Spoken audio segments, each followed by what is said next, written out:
I know Derrick Goold enjoys going to Coors Field for games because he grew up in that area.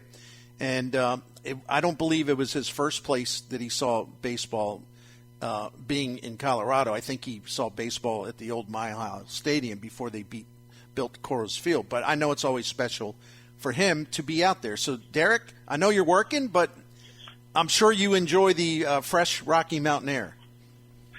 Yeah, absolutely. Nice couple of quick things. Nice little nod there. Day tripper, right? Was the little lead in there before Rolling Stones, and that's kind of what this is, right? Milwaukee this morning, O'Hare, Denver ballpark. So nice little day tripper action. Welcome to the baseball beat a little bit. I was one of the 80,227 who 30 years ago this month, actually 30 years ago, right about this time, saw the first major league pitch thrown in this time zone. It was a highlight of my youth to be able to be there. And then, a couple years later, 2 years later, I skedaddled from the zoo, took a flight from Kansas City to be at the first game at Coors Field, too, though that was an exhibition game between the Yankees and the Rockies.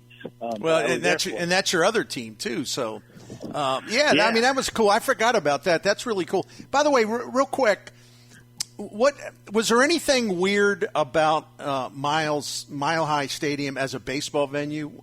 Was it pretty normal, or any quirks? Did the ball travel as far as it does in this current venue, Coors Field? So that's a really good question. So I grew up going to Zephyrs games at Mile High.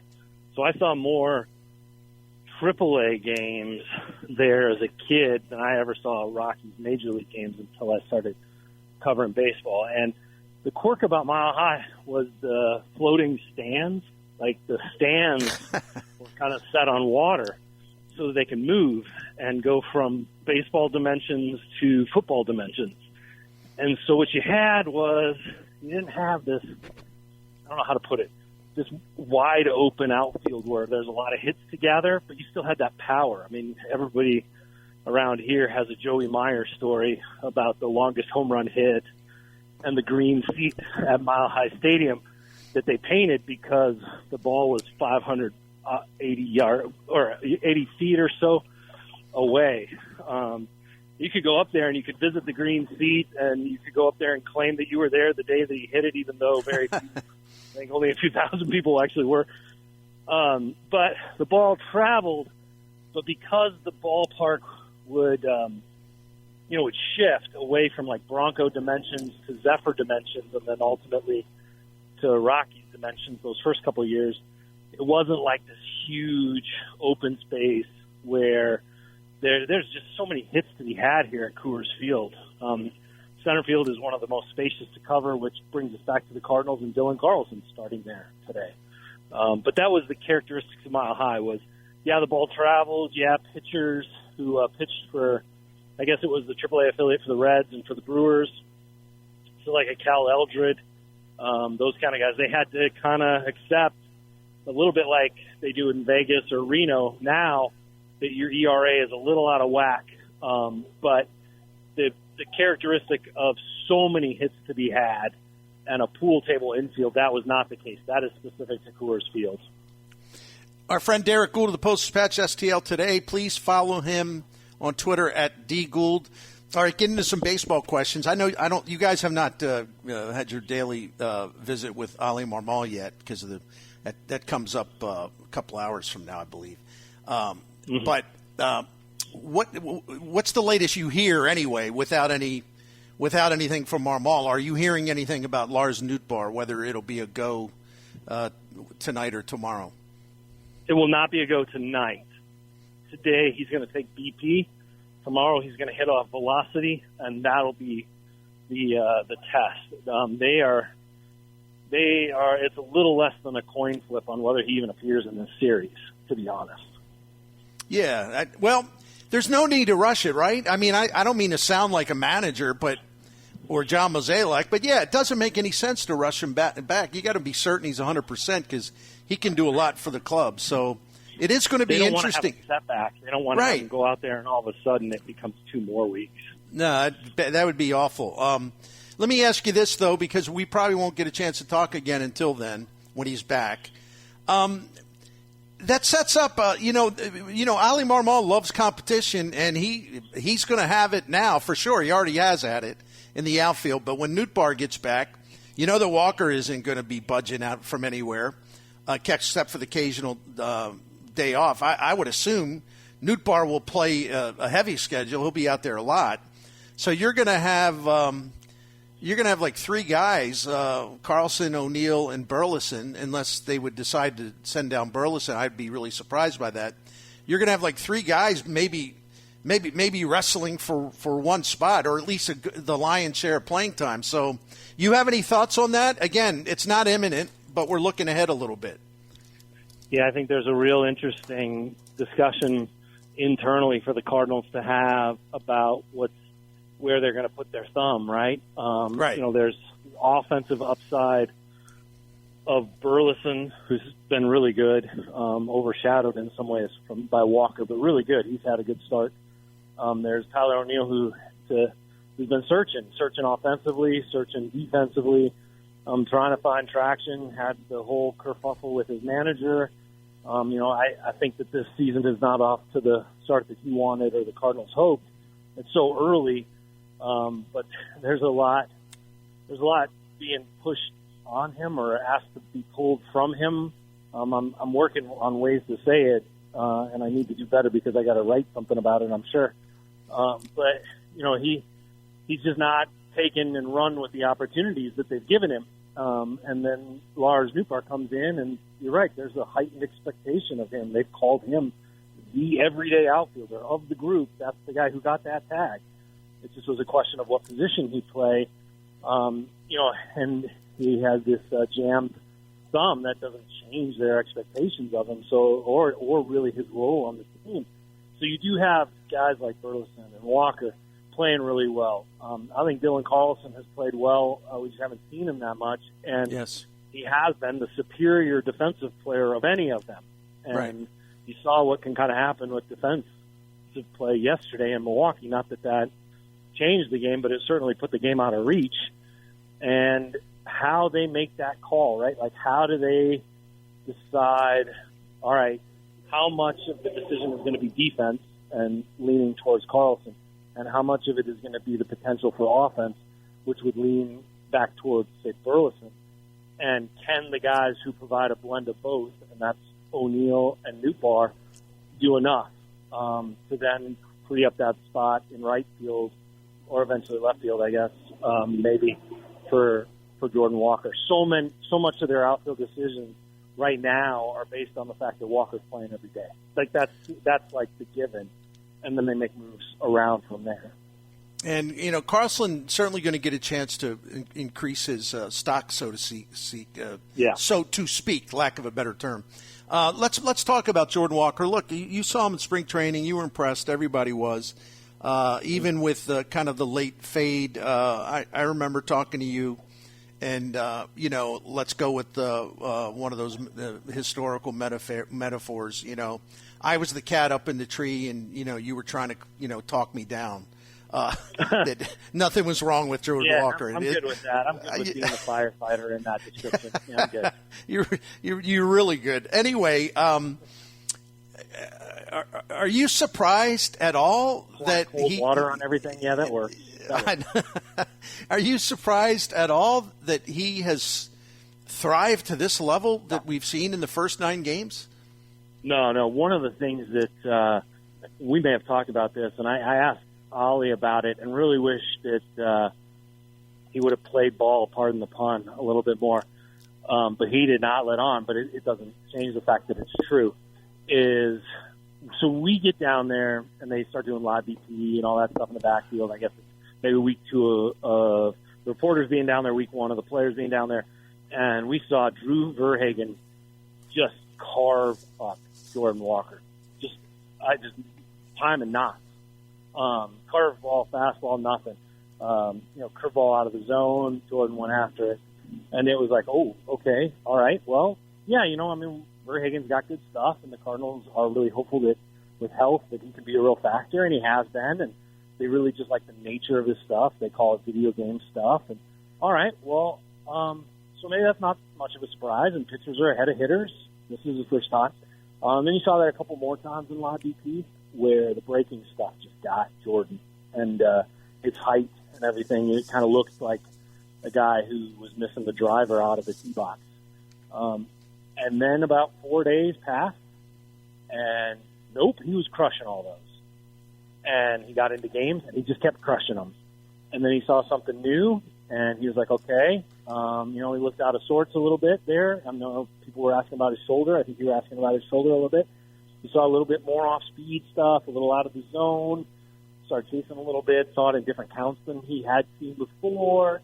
And then about 4 or 5 days later, nope, he was back on it, and he was drilling it. And the question I asked Ollie early on in camp was, how did he look so overmatched and within 72 hours not? Is that an aptitude? Is that is that not only like we talk about guys' ability to adjust or recognize within a bat, but that's not an adjustment. That was like an accelerated aptitude. It was like he went in at algebra and within a few days came out at calculus. And is that just one of his skills? And again, Ollie was real reluctant to kind of elaborate on it. Bernie, I think that's what we're seeing. I think this is a kid who, when asked to take, a higher level course, comes out with a PhD and does it fast. He does. I have been really struck by that. You don't see him. You might see him make the same mistake twice, but you won't see it a third time. You might see a pitcher get the same pitch by him twice, but you won't see it in that same spot a third time. And it's really remarkable. And Nolan Arenado was talking about this the other day in Milwaukee, Bernie. He said, you just watch how Walker prepares, and he's just far beyond his years. He has a regimen, he has a progress, and he's never seen these pitchers. But what he does is he asks the coaches and asks for pitch profiles so that he knows at least like, all right, well, I've seen a guy who throws like that. We saw that the other day where, he goes into that at bat, falls behind 0-2 before working the walk to load the bases, right? I saw a guy with a high spin rate. And he knew that, like, okay, that pitch is not going to fall like I expect.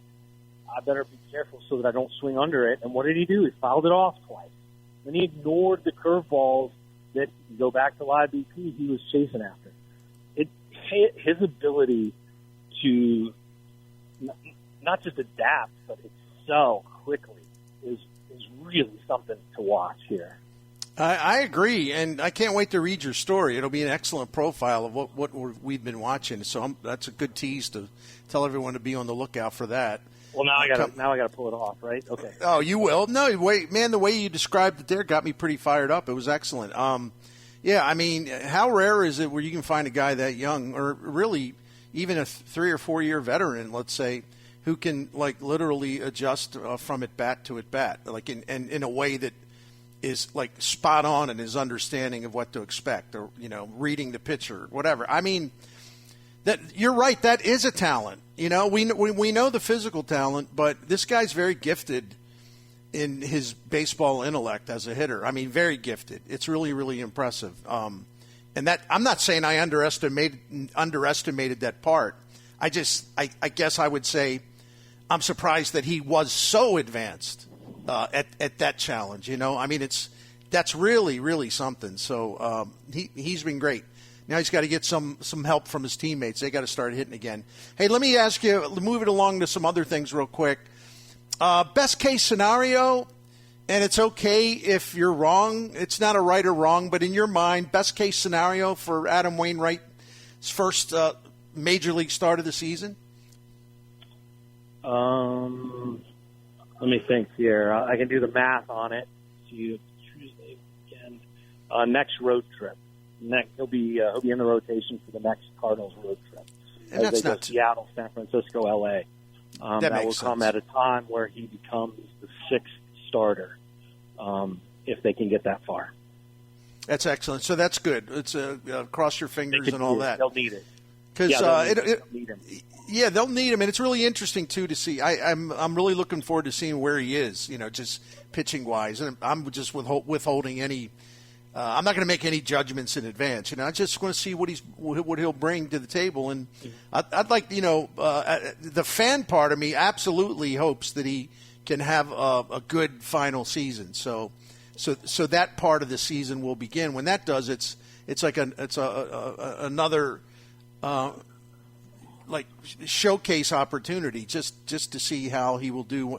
Second greatest starting pitcher in franchise history, how he'll do in his farewell season. So the next thing I wanted to ask you, and I know you've talked about this, mentioned this, Matthew Liberatore is turning heads. Mm-hmm. He did in spring training, and he's continued his first 2 starts in AAA. I mean, he's dominant, and the curveball is now a huge weapon, and he's attacking hitters with his fastball. How much longer are you going to be able to hold him off? Right? Great question. I know. How much longer do the Cardinals continue to get short starts? And does one of these guys in the rotation now, obviously Jordan Montgomery's not going anywhere. Miles Miklasz isn't going anywhere. Are they guys, Jack Flaherty's not going anywhere. So that leaves Matt and Woodford. Matt, they hope isn't going anywhere. Big test for him today at a ballpark where he hasn't exactly had a lot of success, at all, to be blunt. But can Liberatore out-pitch Woodford? And can he do it from a different level? That's I don't think it happens immediately. I don't think it happens imminently because of all that Woodford did to put himself in this position. But you could see a shakeup, and if Liberatore puts together a month, 5 weeks of this, then he starts forcing the discussion.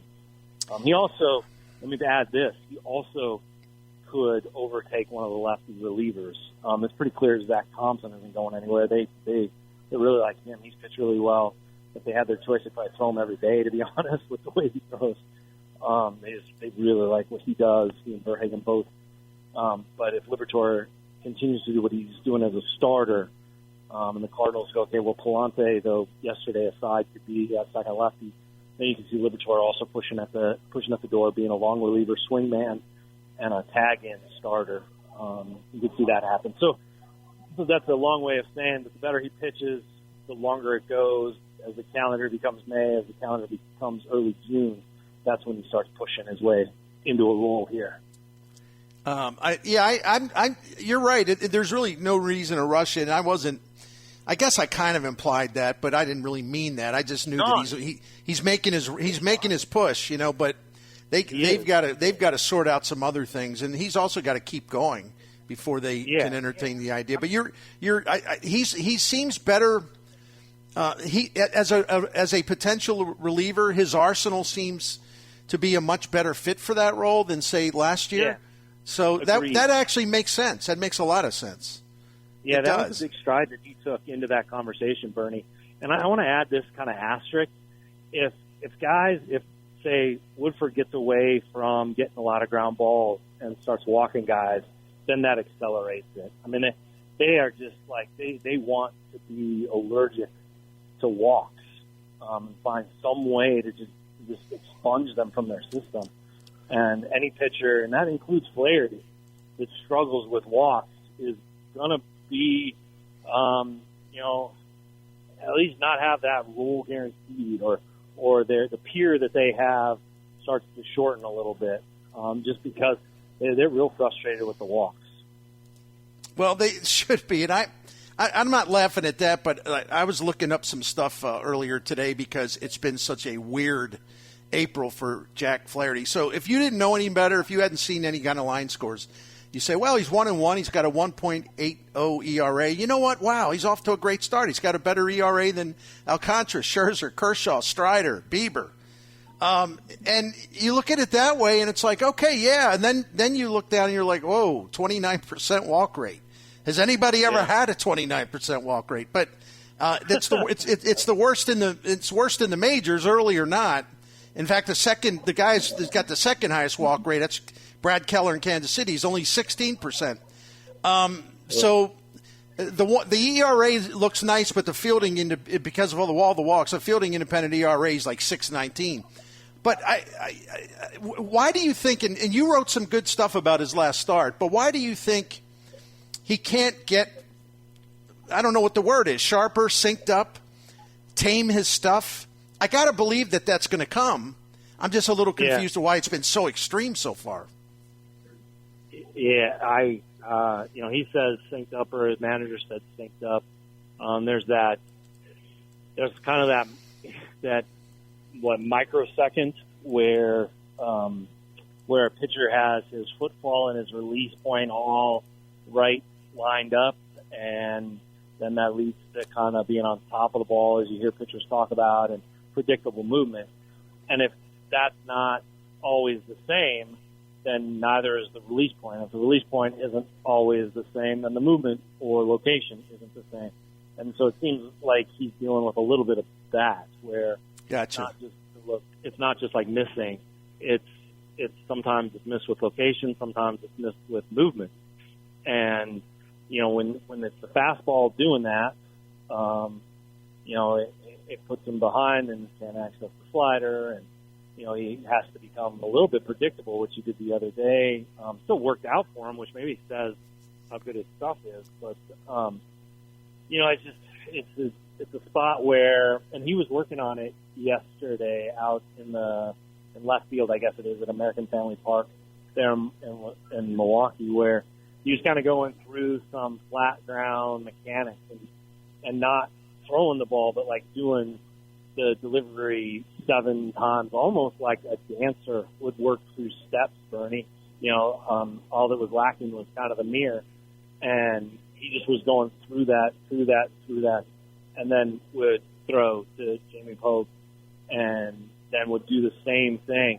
And you could see that he was trying to like just get that feel, get that muscle memory, and then get repetition without the mileage of making the throw, so that he could drill down on that ahead of, just ahead of his next start. And I think that's what he's working through. That does kind of, I'm going to tiptoe to the edge of the diving board here and say this, that is kind of what he was doing and working on coming back from the shoulder. You recall that his mechanics changed a little bit because his body was injured, and he has been trying to piece that back together to fit health.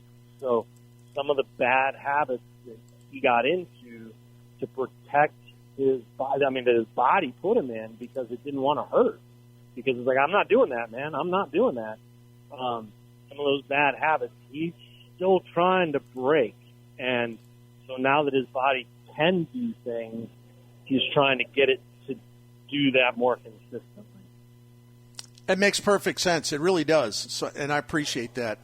Because he had a walk rate last year that was 13%, which is way too high, and this year is even worse. So I hope he gets straightened out. We all know that he's had enough frustration for one career. So, and I know he cares. So I hope he can get that figured out. Derrick, thanks for your time. Yeah, thank you for your time very much. And you bet. And I know you're working, but enjoy the ball, and hopefully the rapid pace of Major League games will improve even more. Although Mile High City. Yeah, why not? Hey, wasn't when Freeland they won that 1-0 game. I don't know what the time was for that. That had to be a quick one though. So it was quick. It was. I wish I knew, but I watched it. It was fun. It was a good game. I know. It was pretty interesting. Well, listen, man. Be well and safe travels, and we look forward to reading you in the Post-Dispatch STL today. In fact, the Post-Dispatch coverage has been excellent as always, so we appreciate it very much. Thank you, brother. Yep. Talk to you soon, man. That's our friend Derrick Goold here on the Bernie Show. I really, truly do appreciate that Flaherty is such a fighter that even though he is on tilt, and when I say on tilt, as Derrick alluded to, he's like literally on tilt. Even when you see him on the mound, his shoulders are kind of like over to one side, and maybe that's something that was suggested to him. But Derrick is right, and people say, "Oh, don't make an excuse." It's not an excuse; it's just reality. You know, when you had all these shoulder injuries, it's going to take you a while to get your mechanics straightened out because this is the first time he's truly been healthy in a long time. So I understand that. The Cardinals can't afford to let this go on, however. So we'll see if he can get that calibration sharpened up. But it's been the damnedest April for him. Like I said, he's got a 1.80 ERA. You say, well, what's wrong with that? Well, what's wrong with that is he's walking people at a rate of 29%, which is by far the worst by a Major League starter this season. And his more realistic ERA is the fielding independent ERA, and because of all the walks, that's 6.19, and that ranks 68th among 76 starting pitchers so far. And that's a much truer indication of the quality of his performance. But I give him this much. I was chatting with a friend the other night, watching the Friday night start, and we both agreed, even though we were frustrated as hell watching this again, we tipped the cap, so to speak, because he's done an outstanding job of limiting the damage. There have been there's runners all over the place. His first two starts, guys on base all the time when he's in the game, but he has limited opponents to a 100 batting average with runners in scoring position. And only 13, he's walked 13 hitters in two starts. Only one of those 13 came around to score. He's also limited his hard contact because opponents are not hitting the ball that hard against him on average. So he's got some things going for himself. I don't know what he's got to do to kind of take that stinginess and low count of walks when they have runners in scoring position and just sort of transport that to the first inning of his next outing, which will be, it'll be, I believe, Wednesday at Coors Field. Day game. Come watch it with us at Friendly, Sports Bar and Grill. More on that here in a little bit. But here's the deal. I praise Jack for fighting his way out of trouble, and he's been in a lot of trouble, right? But I also know that he will be unable to sustain that. You know, he has stranded 89% of the runners he's had on base. He's stranded 89% of them, which is that's fantasy stuff. That won't last at all, not even close to that. And he's got a 176 batting average against him when balls in play. That ain't going to last. It just won't. So unless he can tame this ridiculously high walk rate, he's going to be in huge trouble. So as I said earlier, I think I put this in something I wrote. It's time to put an end to the John Gant impersonation. Yes, it is. Perfect. I like that. Yeah, so